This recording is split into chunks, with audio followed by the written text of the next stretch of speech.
आइए अब कारक के विषय में जान लेते हैं। पढ़कर समझते हैं। किसी जंगल में वट का एक वृक्ष था। उस पर अनेक बगुले रहते थे। उसी वृक्ष के कोटर में एक सांप भी रहता था।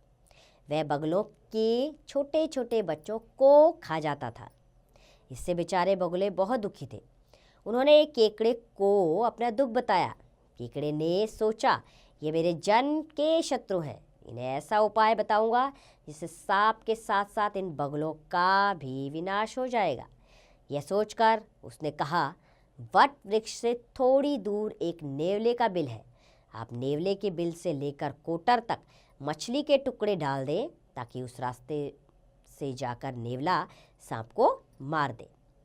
तो बच्चों, उपयुक्त गद्यांश में का, पर, के साथ को, ने, से तक वे चिन्ह हैं जो पूरे गद्यांश में वाक्यों के शब्दों को एक दूसरे से जोड़ रहे हैं। यदि ये चिन्ह ना होते तो गद्यांश का अर्थ ठीक से समझ नहीं आता। ये सभी चिन्ह कारक चिन्ह कहलाते हैं। इन्हें परसक अथवा विभक्ति चिन्ह भी कहते हैं। तो संज्ञा या सर्वनाम के जिस रूप से उसका संबंध क्रिया के साथ जाना जाता है उसे कारक कहते हैं। अब जानते हैं कारक के भेद कौन से होते हैं। बच्चों, हिंदी भाषा में कारक के 8 भेद होते हैं। पहला कर्ता कारक, दूसरा कर्म कारक, तीसरा करण कारक, चौथा संप्रदान कारक और पांचवा है अपादान कारक, छठा संबंध कारक और सातवां अधिकरण कारक और आठवां है संबोधन कारक।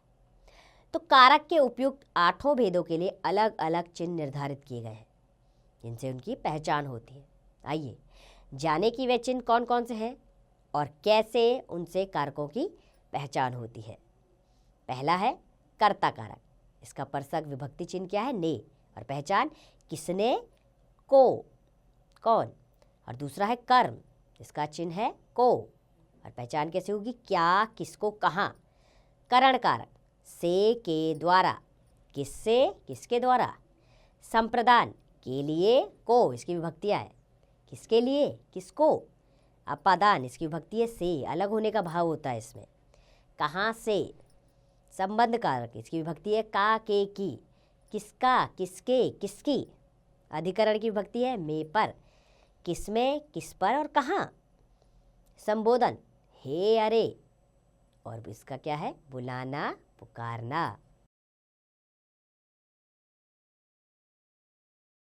अब एक एक करके कारकों को स्पष्टता से समझ लेते हैं। पहला है कर्ता कारक। शब्द के जिस रूप से काम करने वाले का बोध हो वह कर्ता कारक कहलाता है। जैसे माताजी बुनाई कर रही है, पिताजी आरती की। तो उपयुक्त वाक्यों में माताजी तथा पुजारी कर्ता है जो बुनाई करने तथा आरती करने का कार्य कर रहे हैं, परंतु वाक्यों में कभी कभी ने चिन्ह का प्रयोग नहीं होते हुए भी कर्ता कारक होता है क्योंकि इसमें क्रिया करने वाला कर्ता ही होता है। ने परसक विभक्ति चिन्ह का प्रयोग केवल भूतकाल के वाक्यों में होता है। जैसे वाल्मीकि ने रामायण लिखी। अगला है अकर्मक क्रिया के साथ ने परसक का प्रयोग नहीं होता। जैसे बच्चा खेल रहा है, तो कर्ता कारक की पहचान के लिए किसने अथवा कौन शब्दों का वाक्य में प्रयोग करके उत्तर पाए जाते हैं। अब जानते हैं कर्म कारक क्या है। कर्म कारक की विभक्ति को है, तो वाक्य में शब्द के जिस रूप पर क्रिया का फल पड़े उसे कर्म कारक कहते हैं। जैसे माता जी सब्जी लेने बाजार जा रही है, शिकारी ने हिरन मार दिया। तो उपयुक्त वाक्यों में सब्जी, बाजार, हिरन आदि शब्द कर्म कारक है।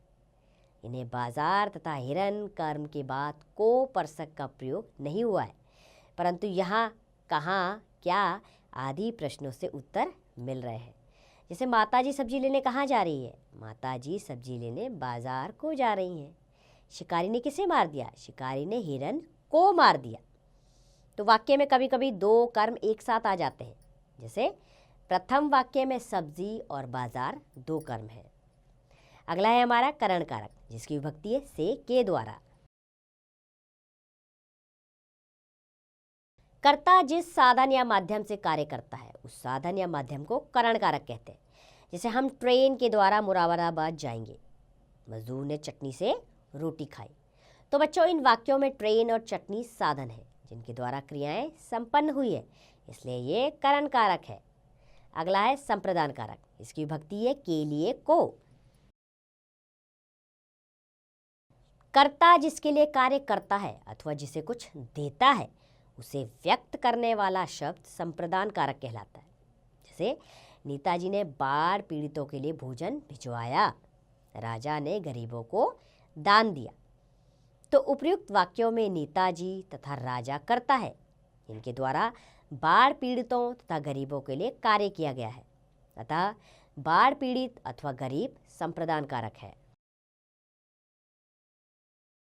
अगला हमारे सामने है अपादान कारक। इसकी विभक्ति है से। संज्ञा अथवा सर्वनाम के जिस रूप से अलग होने, डरने, तुलना आदि का भावों का पता चलता है उसे अपादान कारक कहते हैं। जैसे पेड़ से पत्ते गिर रहे हैं, यानी पेड़ से पत्ते अलग हो रहे हैं। हम विद्यालय से घर दोपहर 2 बजे पहुंचते हैं। तो उपयुक्त वाक्यों में पेड़ अथवा विद्यालय अपादान कारक है, क्योंकि इनसे अलगाव के भाव का पता चलता है। अपादान कारक में जाने, दूरी बताने तथा सीखने, जानने के लिए भी से परसक का प्रयोग होता है। अगला है संबंध कारक।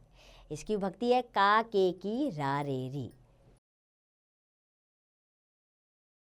संज्ञा के जिस रूप से दो संज्ञाओं अथवा सर्वनामों के परस्पर संबंध का पता चले वह संबंध कारक कहलाता है। जैसे जीत निहाल का छोटा भाई है, आज शिवानी की बहन का जन्मदिन है।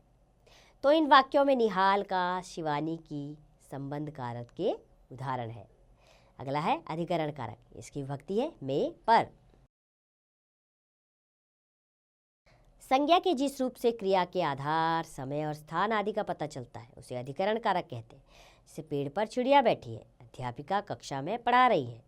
इन वाक्यों में पेड़, पर, कक्षा में अधिकरण कारक है, क्योंकि ये क्रियाओं बैठी, पढ़ा रही है के आधार है। अगला और अंतिम है संबोधन कारक। इसकी विभक्ति है हे, अरे। जिन संज्ञा शब्दों का प्रयोग किसी को बुलाने या पुकारने के लिए किया जाता है उन्हें संबोधन कारक कहते हैं।